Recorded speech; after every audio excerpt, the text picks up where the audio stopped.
లేదు, ఇదివరకు వస్తాయి అనుడే చెప్పుడు ఉంది, కానీ ఇదివరకు సాలరీ వచ్చింది లేదు. కనీసం ఒక 2 నెలలు వేసినా కానీ మాకు గడుస్తుంది కదా సార్. పిల్లలు మేము స్కూళ్ళు చాలా అవుతున్నాయి, ఇప్పుడు ఎట్లా ఉండాలి అంత చాలా ఆర్థిక ఇబ్బందులు అవుతున్నాయి సార్. మా రిక్వెస్ట్ ఏంటంటే మాకు బడ్జెట్ రిలీజ్ చేయాలని, అంతే మా రిక్వెస్ట్. 1 ఇయర్ నుంచి మీ కుటుంబాలు ఎట్లా పోషిస్తారు, మీరు ఎట్లా, మీ పరిస్థితి ఏంది? చేస్తున్నామంటే ఇక తప్పనిసరి ఇక అప్పులు అంటే అన్ని ప్రతిదీ బంగారం కానీ అవి కానీ ఇవి కానీ అన్ని అప్పుల పాలే ఉన్నాం సార్. అందరం ప్రతి ఒక్కళ్ళం ఉన్నాం, అందుకని. ఎవరమ్మా అయితే మొత్తం అప్పులు చేసుకొని 1 ఇయర్ నుంచి మీరే? అవును సార్, నువ్వు మాట్లాడు, నీకు ఎక్కువ. చాలా దూరం నుండి మొత్తం అంటే గోల్డ్ ఉన్నది మొత్తం కూడా మేము బ్యాంక్లోనే పెట్టేసుకున్నాం సార్. అసలు ఏం కూడా మా దగ్గర లేవు, మాకు తినడానికి తిండి కూడా లేదు సార్. చిన్న పిల్లల్ని పట్టుకొని మరి మేము స్టార్టింగ్ 2021లో ఈ నోటిఫికేషన్ వేస్తే 2023లో ఇచ్చారు సార్ మాకు. అది మళ్ళీ లేట్ కావడం వల్లనే మమ్మల్ని బాగా ఇబ్బంది పెట్టారు సార్. చిన్నపిల్లలు పట్టుకొని కూడా అప్పుడు కలెక్టర్ ఆఫీస్కి చాలాసార్లు తిరిగినాం సార్. అంటే పోస్టింగ్స్ మాకు రిక్రూట్ చేయండి అని అప్పుడు కూడా బాగా 1.5 ఇయర్ తిరిగితే 3 టైమ్స్ మాకు వెరిఫికేషన్ పెట్టేసి ఇచ్చిరు సార్. అప్పుడు చిన్నపిల్లలు పట్టుకొని విలేజ్లలో తిరుక్కుంటూ మేము రూరల్లో సర్వీస్ చేస్తాం సార్. మేము పిల్లల్ని పట్టుకొని మేము డబ్బులు లేకున్నా కానీ బస్కి కానీ ఆటోలో కానీ ఛార్జెస్ పెట్టుకొని మరీ వెళ్తున్నాం సార్. అసలు తినడానికి తిండి కూడా లేదు సార్. గోల్డ్ మొత్తం అన్ని బ్యాంక్లోనే ఉన్నాయి. అసలు మాకు ఇప్పుడు వచ్చినా కానీ సాలరీస్ వచ్చినా కానీ అవి మొత్తం అప్పులకే వెళ్ళిపోతాయి సార్. పిల్లలు కూడా వాళ్ళ మోహన్ చూస్తుంటే సార్ వాళ్ళు తినలేక, వాళ్ళని చూసి మాకు తినలేక చాలా అంటే చాలా ఇబ్బందులు ఉన్నాయి సార్. ఈసారి నా సార్ ఏదైనా ఒకటి చేసి మాకు సాలరీ వచ్చేటట్టు చూస్తే మేము చాలా సార్ని ఎప్పటికీ మర్చిపోలేము సార్. ఇప్పుడు కాంగ్రెస్ ప్రభుత్వం వచ్చింది, రేవంత్ రెడ్డి గారు మేము అందరిని ఆదుకుంటామన్నారు, ప్రజాపాలన అన్నారు. సో అటువంటి నమ్మకం లేదా మీకు? ఈయన రేవంత్ రెడ్డి గారు వరకు ప్రజాపాలన కూడా చాలా సార్లు వెళ్ళినాం సార్. ప్రజాపాలనకు వెళ్ళినాము, డిఎం నుంచి ఆఫీస్కి వెళ్ళినాము. అక్కడ 9 వరకు కూడా వెయిట్ చేసిన రోజులు ఉన్నాయి సార్. 9 వరకు వెయిట్ చేసినాం నైట్ పిల్లల్ని పట్టుకొని. ఇంటికి వెళ్ళేసరికి 12-1 అవుతుండే సార్. అసలు మేము ఇంటికి వెళ్తామా, ఇంకెక్కడైనా యాక్సిడెంట్ ఇది అవుతామని కూడా మాకు తెలియదు సార్.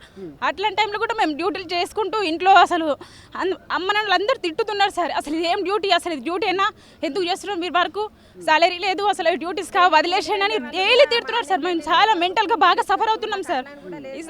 అసలు జాబ్స్ రాకపోయినా కానీ మేము ఇంట్లో హ్యాపీగా ఉండేవాళ్ళం సార్. ఏదో ప్రైవేట్లో చేసుకుంటూ కూడా మేము హ్యాపీగా పొట్ట ఏదో వెళ్ళ తీసుకున్నాం. కానీ ఇప్పుడు మరీ ఘోరంగా అసలు జాబ్స్ అని చెప్పుకోవడానికే ఉంది తప్పించి అసలు ఏ రకంగా కూడా మాకు హెల్ప్ఫుల్ లేదు సార్. జీతం ఎంత వస్తుందమ్మా మీకు? అది వచ్చేంత వరకు కూడా తెలియదు సార్. మాకు జాయిన్ అయినప్పటి నుంచి లేదు, ఇప్పటి వరకు కూడా ఒక్క సాలరీ లేదు సార్. అది వచ్చేంత వరకు కూడా మాకు తెలియదు, అది వస్తుందో లేదో కూడా మాకు తెలియట్లేదు.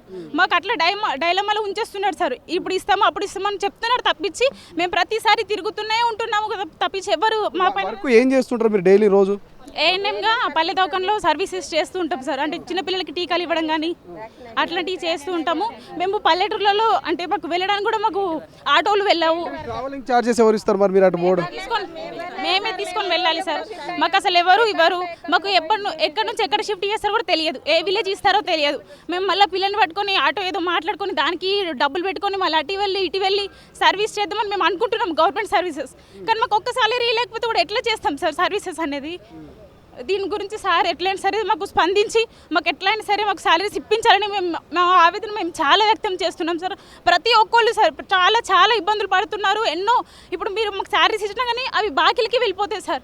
మేము అంత బయట బాకీలు తీసుకొచ్చి మరీ చేసుకుంటున్నాం వదులుకోకుండా. జాబ్ కదా చేసుకుందాం, ఎందుకు వదులుకుంటే అసలు ఈ జాబ్ కూడా లేని వాళ్ళు ఉన్నారు సార్. డిగ్రీ చేసి రోడ్ల మీద తిరుగుతున్నారు. కానీ ప్రతి నెల 1వ తారీఖు జీతాలు పడుతున్నాయి. గత ప్రభుత్వంలో కేసీఆర్ ఉన్నప్పుడు అసలు జీతాలు వేయలేదు, 15-16 తారీఖు దాకా వేసిండు. మేము ప్రభుత్వంలోకి వచ్చినాక ప్రతి ఒక్కరికి 1వ తారీఖు జీతం వేస్తుందో అని చెప్పి ముఖ్యమంత్రి గారు అంటున్నారు. మీరేమో పడతలేమంటున్నారు, ఏది నమ్మాలి సార్? అది అన్నది కరెక్టేనేమో సార్, నేను కాదు అనట్లేను సార్. అది అన్నది కరెక్టే అయిండొచ్చు, కానీ మా విషయంలో మాత్రం అది ఇంతవరకు జరగలేదు సార్. ఇంతవరకు కూడా అది రాలేదు, అది జరగలేదు. అది కంపల్సరీ సార్ మా పైన కనుకరించి అది కూడా మాకు కూడా అమలయ్యేటట్టు చేస్తే మేము సంతోషంగా ఉంటాం సార్. ఎట్లా చేసి అది కొద్దిగా మాకు వచ్చేటట్టు మీరైనా కొంచెం చేయండి సార్, మాకు చాలా హెల్ప్ అవుతుంది సార్. ఎందుకంటే బాగా ఇబ్బంది ఉంది సార్. అసలైన తొలి వెలుగు. ఫాలో వాట్సాప్ @తొలి వెలుగు official.